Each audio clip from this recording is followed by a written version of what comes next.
Hello friends, টেক্সারিং online চ্যানেলে আপনাদের সকলকে জানাই স্বাগতম। আজ ইতিমধ্যেই মোদী সরকার এবং মমতা সরকারের তরফ থেকে গোটা দেশ এবং রাজ্য জুড়ে বেরিয়ে এসেছে একদম 30টি বিরাট বড়সড় আপডেট।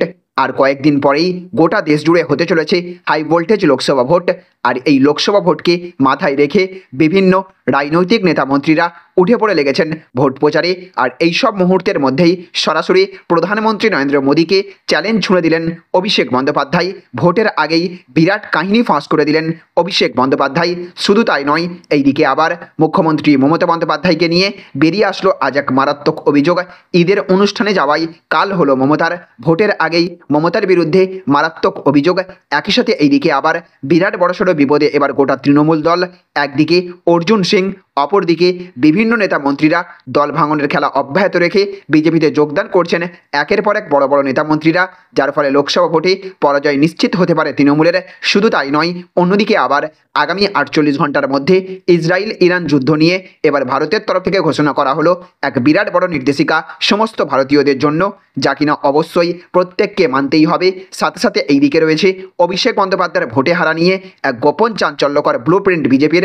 অভিষেক বন্দ্যোপাধ্যায়ের হার শুধুমাত্র সময়ের অপেক্ষা বলে ফাঁস হয়েছে এক জনমত সমীক্ষা। রয়েছে বাংলার 42 আসনে তৃণমূল, বিজেপি, সিপিএম, কংগ্রেস কে কোথায় কত ভোটে জিততে চলেছে, কোন কেন্দ্রে কে হাসতে চলেছে। শেষ হাসি বেরিয়ে আসলো এক চমকপ্রদ সমীক্ষা, দেখলে আপনিও চমকে উঠতে বাধ্য। আজকের ভিডিওতে এই সমস্ত বিষয় নিয়েই থাকবে বিস্তারিত আলোচনা। আর আলোচনা শুরু করার পূর্বে প্রথমেই আমরা চোখ রাখবো আজকের অতি গুরুত্বপূর্ণ বেশ কয়েকটি তাজা হেডলাইন্সের দিকে। তো দেখুন, আজকের হেডলাইন্সে বলা হচ্ছে চ্যালেঞ্জ ছুঁড়েছিলেন অভিষেক, ভোটের মুখেই শ্বেতপত্র প্রকাশ করলো বিজেপি, বিরাট কাহিনী ফাঁস। সন্দেশখালিতে শেষ কথা আমি, এমএলএ এমপি সব ঠিক করি বলেছেন শাহজাহান, দাবি করলো ইডি। গুচ্ছ গুচ্ছ অভিযোগ, 2024-এই ফের হবে পঞ্চায়েত নির্বাচন, হাইকোর্টের নির্দেশে তোলপাড় রাজ্য। অর্জুন ম্যাজিক, বিজেপিতে যোগ দিলেন হেভিওয়েট তৃণমূল নেতার বউ, ভোটের আগেই ধস জোড়া ফুলে। কি অপরাধ করলো তৃণমূল, কেন বারবার বিজেপিকে ভোট দেবেন? ডাবগ্রাম ফুলবাড়ি থেকে মমতার ঘোষণা, 3 মাস ধরে নির্বাচন শুনেছেন কখনো, কাজটা হবে কখন? ক্ষোভ প্রকাশ মমতার। আমার দলে কেউ বললে দল থেকে তাড়িয়ে দিতাম, মন্তব্য মমতার। মেদিনীপুরে গদ্দারের ওখানে জঙ্গিরা 2 ঘন্টার জন্য লুকিয়েছিল, বিস্ফোরক মমতা। নিষিদ্ধকে ভোট দিলে কোচবিহারে মাছ খাওয়া বন্ধ করে দেবে, ঘোষণা অভিষেকের। ঈদের অনুষ্ঠানে যাওয়াই কাল হলো। ভোটের আগে মমতার বিরুদ্ধে মারাত্মক অভিযোগ। পয়লা বৈশাখের ছুটিটাই মাটি, এবার সরকারি কর্মীদের জন্য বাড়তি ছুটি ঘোষণা করল নবান্ন। বিজেপিতে বড় যোগদান, পরাজয় নিশ্চিত তৃণমূলের, মাথায় হাত মমতার। 48 ঘন্টার মধ্যে ইসরায়েলে হামলা চালাতে পারে ইরান, ভারতীয়দের কী বার্তা বিদেশ মন্ত্রকের জানবো। এইদিকে অ্যাসিড ঢালা হয়েছে, ইঁদুর পোকামাকড় সব বেরোচ্ছে, এনআইএ তদন্ত নিয়ে বললেন দিলীপ ঘোষ। প্রত্যেকটা বুথ থেকে লিড চাই, ভোটে লিড না দিলে পদ থাকবে না, হুঁশিয়ারি বালুরঘাটের বিপ্লব মিত্রের। হেমন্ত সোরেন, কেজরিওয়ালরা গ্রেপ্তার হলে শুভেন্দু নয় কেন, প্রশ্ন বিজেপি বাঁচাও মঞ্চের। রেশন দুর্নীতি মামলা, জ্যোতিপ্রিয় সহ 3 জনের বিপুল সম্পত্তি বাজেয়াপ্ত ইডির। মমতার মোক্ষম জায়গায় আঘাত শুভেন্দুর, তেলে বেগুন হয়ে একই অবস্থা মুখ্যমন্ত্রীর, জানবো। জনমত সমীক্ষায় ইন্ডিয়া জোট 100টি আসন পাবে না, ব্যর্থ হবে মোদির স্বপ্ন। বিশ্বজুড়ে ছড়াচ্ছে আরও এক সংক্রামক রোগ, ব্যারাকপুরে আবার দলবদল, বিজেপির পতাকা ধরলেন তৃণমূল নেতা, পদ্মে যোগ সংখ্যালঘু বাম কর্মীদেরও। পাগলামি করবেন না, 26 তারিখ সেন্ট্রাল বাহিনী চলে যাবে, হুঁশিয়ারি চোপড়ার বিধায়কের। হারলে 20 বছর বাংলায় পা রাখবে না, অভিষেকের নিশানায় বিজেপি। লক্ষ্মীর ভাণ্ডারের টাকা তুলেই মমতার সভায় দিনহাটায় মহিলাদের ভিড়, আমার অর্ধেক কাজও করতে পারেননি, বাবুলের কটাক্ষের পর সুকান্তের বার্তা, বিজেপিতে ফিরে আসুন। অভিষেকের হার শুধু সময়ের অপেক্ষা, নেপথ্যে বিজেপির নয়া ব্লুপ্রিন্ট। দেব নাকি হিরণ, তাপস নাকি সুদীপ, রাজ্যের এই 5 কেন্দ্রে কে হবে জয়ী, জানবো। ভাবনার থেকেও বেশি বাংলার 42 আসনে কটাতে এগিয়ে তৃণমূল, কটাতে বিজেপি, জানবো বিস্তারিত। ফের মমতার মিথ্যাচার, নবান্নের মুখোশ খুলে দিল রাজ্য পুলিশ, জোর চাঞ্চল্য। সরকারি কর্মীদের জন্য সরকারি আবাসন, ভোট মিটলেই 2য় দফার পদোন্নতি। তো এই সমস্ত হেডলাইনগুলি ছাড়াও রয়েছে মমতা সরকারের তরফ থেকে এই মুহূর্তে আরও একটি বড় ঘোষণা, তাই অবশ্যই মনোযোগ সহকারে সারাদিনের অত্যন্ত গুরুত্বপূর্ণ খবরগুলি একটা ভিডিওতেই দেখে নিন।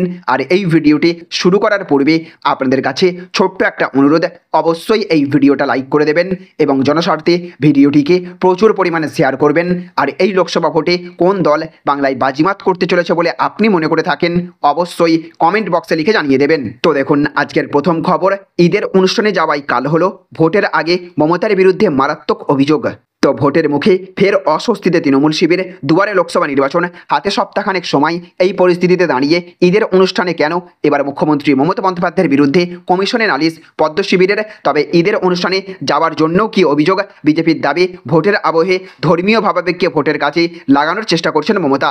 এদিকে আবার আজকের আরও একটি বড় খবর, অভিষেকের হার শুধু সময়ের অপেক্ষা, নেপথ্যে বিজেপির নয়া ব্লুপ্রিন্ট। তো অভিষেকের কেন্দ্রে এখনো পর্যন্ত প্রার্থী ঘোষণা করেনি গেরুয়া শিবির। ফলে এই একটি কেন্দ্র নিয়ে একদিকে যেমন বিজেপি কর্মীদের মধ্যে দোলাচল শুরু হয়েছে, ঠিক তেমনি তৃণমূলের তরফেও বোঝা সম্ভব হচ্ছে না কে হতে পারে পদ্ম শিবিরের প্রার্থী। কেন্দ্রটি হচ্ছে ডায়মন্ড হারবার। এখানে তৃণমূল প্রার্থী হলেন তৃণমূলের সর্বভারতীয় সাধারণ সম্পাদক অভিষেক বন্দ্যোপাধ্যায়। তার বিরুদ্ধে কে হবেন বিজেপির প্রার্থী প্রশ্ন ঘোরাফেরা করছে, যাতে বিজেপি কর্মীদের মনোবল ভেঙে না যায় সেই কারণেই ইতিমধ্যেই বিজেপির তরফে বার্তা দেওয়া হয়েছে। সেই বার্তায় বলা হয়েছে এবার ডায়মন্ড হারবার আসনে জিতবে বিজেপি, যেহেতু শেষ দফায় এই কেন্দ্রে ভোট গ্রহণ হবে। ফলে সময় এখনো পর্যন্ত হাতে রয়েছে। সূত্র মারফত জানা গিয়েছে বিজেপিতে যোগ দেওয়া এক আইনজীবী, এক দাপটে মহিলা আইনজীবী, পাশাপাশি তৃণমূলের এক ছাত্র নেতা এখানে বিজেপির প্রার্থী হতে পারেন। তবে সবটাই সময়ের অপেক্ষায়। ওদিকে তৃণমূলের অন্ধেরও দ্বন্দ্ব দেখা দিয়েছে। শেষ পর্যন্ত কার বাজিমাত হবে অভিষেকের গড় বলে পরিচিত ডায়মন্ড হারবার কেন্দ্র। এই কেন্দ্র নিয়ে বিজেপির অন্দরেও কোনো কৌশল কাজ করছে বলে মনে করছেন রাজনৈতিক বিশ্লেষকরা। তো দেখুন আজকের আরও একটি বড় খবর, ফের মমতার মিথ্যাচার, নবান্নের মুখোশ খুলে দিল রাজ্য পুলিশ, জোর চাঞ্চল্য। তো বাংলা যে রাষ্ট্রদ্রোহীদের আশ্রয়স্থল হয়ে উঠেছে তা আজকের ঘটনার পর আরও পরিষ্কার বিরোধীদের কাছে। ব্যাঙ্গালোরের রামেশ্বরম বিস্ফোরণ কাণ্ডে আজ বাংলা থেকে 2 সন্দেহভাজন গ্রেপ্তার হয়েছে। আর তারপরেই এর ক্রেডিট নেওয়ার জন্য দিনহাটার সভা থেকে মমতা বন্দ্যোপাধ্যায় দাবি করেছেন এই গ্রেপ্তার করেছে রাজ্য পুলিশ। কিন্তু রাজ্যের মুখ্যমন্ত্রী যে মিথ্যাচার করছেন তার পর্দাফাঁস করে দিলেন তার প্রশাসনই। দিনহাটার সভা থেকে মুখ্যমন্ত্রী এই গ্রেপ্তারি নিয়ে রাজ্য পুলিশ একাই এই কাজ করেছে এমন একটা বিষয় স্থাপন করবার চেষ্টা করেন। কিন্তু যে ঘটনা ঘটেছে তা নিয়ে সংশ্লিষ্ট পুলিশ আধিকারিকরা সাংবাদিক বৈঠক করেন। আর সেখানেই সেই পুলিশ আধিকারিক স্পষ্ট ভাষায় জানিয়ে দেন এটা জয়েন্ট অভিযান ছিল। আর রাজ্য পুলিশের পাশাপাশি সেন্ট্রাল ইন্টেলিজেন্স এজেন্সিও যৌথভাবে কাজ করে এই ব্যক্তিদের গ্রেপ্তার করেছে। আর এখানেই একাংশ বলছেন যে মমতা বন্দ্যোপাধ্যায় এবার চরম অস্বস্তিতে পড়ে গেলেন। তার পুলিশই স্পষ্ট করে দিল যে এটা শুধুমাত্র রাজ্য পুলিশ নয়, কেন্দ্রীয় এজেন্সিও সহযোগিতা করেছে, জন্যই এই ব্যক্তিদের ধরা সম্ভব হয়েছে। স্বাভাবিকভাবেই মমতা বন্দ্যোপাধ্যায়ের মিথ্যাচার আরও বেশি করে সামনে চলে এলো, যার ফলে নিজের পুলিশ আধিকারিকের মন্তব্য ভোটের মুখে চরম অস্বস্তি বাড়ালো রাজ্যের মুখ্যমন্ত্রীর বলেই মনে করছেন রাজনৈতিক বিশেষজ্ঞরা। এদিকে আবার আজকের আরও একটি বড় খবর, সন্দেশখালীতে শেষ কথা আমি, এমএলএ এমপি সব ঠিক করে বলেছেন শাহজাহান, দাবি করল ইডি।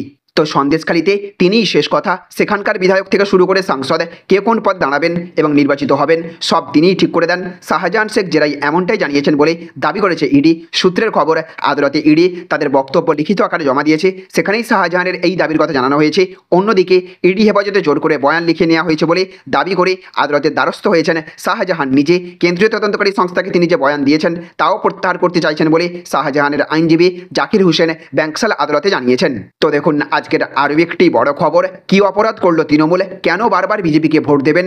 ডাবগ্রাম ফুলবাড়ি থেকে ঘোষণা মমতার। তো 24-এর লোকসভা ভোটে তৃণমূলের পাখির চোখ যে উত্তরবঙ্গ, সেটা গত 2 সপ্তাহ ধরে উত্তরবঙ্গের মাটি কামড়ে থেকে ইতিমধ্যেই স্পষ্ট করেছেন মুখ্যমন্ত্রী মমতা বন্দ্যোপাধ্যায়। মাঝে একদিন কলকাতা এবং অসময়ের সফরসূচি বাদ দিলে আগামী 10 দিনও উত্তরবঙ্গেই থাকবেন মমতা। নিজেই সে কথা জানিয়ে দেন জলপাইগুড়িতে নির্মল চন্দ্র রায়ের সমর্থনে ডাবগ্রাম ফুলবাড়ি এলাকার জাপড়াভিটায় প্রচার সভা থেকে মুখ্যমন্ত্রী বলেছেন কি অপরাধ করলো তৃণমূল, কেন বারবার বিজেপিকে ভোট দেবেন?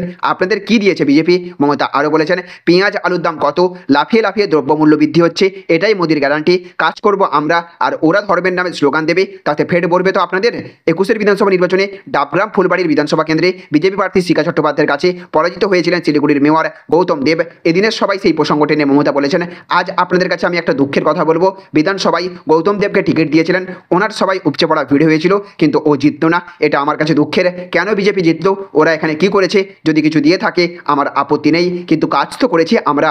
এইদিকে আবার আজকের আরও একটি বড় খবর, হেমন্ত সোরেন, কেজরিওয়ালরা গ্রেপ্তার হলে শুভেন্দু নয় কেন? প্রশ্ন বিজেপি বাঁচাও মঞ্চের সদস্যদের। তো প্রার্থী পছন্দ নয়, দলের মধ্যে তুমুল মতানৈক্য, এই নিয়েই এবারের লোকসভা নির্বাচনে প্রতিদ্বন্দ্বিতা করতে নেমেছে বিজেপি। আসলে বিজেপির যারা প্রকৃত কর্মী তাদের প্রার্থী করা হয়নি বলে অভিযোগ।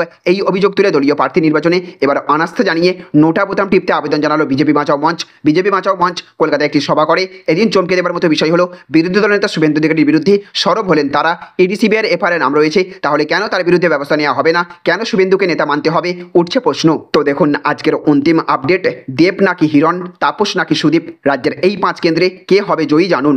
তো লোকসভা নির্বাচনের দামামা বেজে গিয়েছে, চারিদিকে শুরু হয়েছে জোর প্রচার। কোন রাজনৈতিক দলই তার প্রতিপক্ষকে বিনা প্রতিদ্বন্দ্বিতায় 1 ইঞ্চি জমি ছেড়ে দিতে নারাজ, এই প্রতিদ্বন্দ্বিতায় কে জয়লাভ করবে, কে পরাজিত হবে, তার চূড়ান্ত ফলাফল মিলবে আগামী 4ই জুন, অর্থাৎ ফলাফল ঘোষণার দিন। তবে তার আগে বিভিন্ন সংস্থা সাধারণ মানুষদের থেকে মতামত নিয়ে একটি জনমত সমীক্ষা পেশ করছে। সেই সকল জনমত সমীক্ষার মধ্যে এবিপি সি ভোটার রাজ্যের 5 কেন্দ্রের জনমত সমীক্ষার ফলাফল প্রকাশ করলো। তাদের তরফ থেকে যে 5 কেন্দ্রের জনমত সমীক্ষার ফলাফল প্রকাশ করা হয়েছে, সেই সকল কেন্দ্রের যারা প্রতিদ্বন্দ্বিতা করছেন তাদের মধ্যে অন্যতম জনপ্রিয় হলেন অভিনেতা হিরণ এবং দেব। অন্যদিকে রয়েছেন পোড়খাওয়া রাজনীতিক তাপস রায় এবং সুদীপ বন্দ্যোপাধ্যায়। সম্প্রতি এবিপি এবং সি ভোটার যে জনমত সমীক্ষার ফলাফল প্রকাশ করেছে, তাতে উত্তরবঙ্গের আলিপুরদুয়ারে বিজেপি জয়লাভ করবে বলেই মনে করা হচ্ছে। এই কেন্দ্রে বিজেপির প্রার্থী হিসেবে প্রতিদ্বন্দ্বিতা করছেন মনোজ টিগ্গা। এই কেন্দ্র থেকে গত লোকসভা নির্বাচনে জয়লাভ করেছিলেন বিজেপির জন বার্লা। তবে এই বছর তাকে টিকিট না দিয়ে বিজেপি মনোজ টিগ্গাকে টিকিট দিয়েছে। জয় সাংসদকে পরিবর্তন করলেও কেন্দ্র বিজেপির হাতছাড়া হবে না বলেই মনে করা হচ্ছে জনমত সমীক্ষায়। এবারের লোকসভা নির্বাচনে যে সকল কেন্দ্রগুলি সবচেয়ে চর্চায় রয়েছে, তার মধ্যে অন্যতম একটি কেন্দ্র হলো উত্তর কলকাতা, যেখানে মূল লড়াই সদ্য তৃণমূল ত্যাগ করে আসা তাপস রায়ের সঙ্গে বিদায়ী সাংসদ তৃণমূলের সুদীপ বন্দ্যোপাধ্যায়ের। উত্তর কলকাতা কেন্দ্র নিয়ে বিজেপি এবং তাপস রায় অত্যন্ত প্রত্যাশায় থাকলেও এই কেন্দ্র কিন্তু সুদীপ বন্দ্যোপাধ্যায়েরই থাকবে বলে জনমত সমীক্ষায় মনে করা হচ্ছে। এখন যদি অন্যতম একটি আলোচনার লোকসভা কেন্দ্র ঘাটালের দিকে নজর রাখা যায়, তাহলে দেখা যাবে সেখানে মূল লড়াই হলো 2 অভিনেতা হিরণ এবং দেবের মধ্যে। এই কেন্দ্রে 2 অভিনেতা জয়ের জন্য ঝাঁপিয়ে পড়লেও ফের দেব জয়লাভ করতে পারে বলেই জনমত সমীক্ষায় দাবি করা হচ্ছে। এবার যদি জয়নগর লোকসভা কেন্দ্রের দিকে তাকানো যায়, তাহলে ওই কেন্দ্রে 1% সুইং ভোট যে কোনো সময় ভোটের ফলাফল বদলে দিতে পারে। যদিও এই কেন্দ্রে জনমত সমীক্ষা তৃণমূলের প্রার্থী প্রতিমা মণ্ডলকে এগিয়ে রাখছে। তাহলে ফ্রেন্ডস, বুঝতে পারলেন, এই ছিল আজকের কয়েকটি গুরুত্বপূর্ণ আপডেট। এই ভিডিওটি আপনাদের যদি ভালো লেগে থাকে তাহলে অবশ্যই ভিডিওটিতে একটা লাইক করবেন এবং অবশ্যই ভিডিওটিকে রাজ্যের সমস্ত মানুষের কাছে শেয়ার করে সকলকে জানার সুযোগ করে দেবেন। ভালো থাকবেন, সুস্থ থাকবেন। Thank you friends, thank you for watching.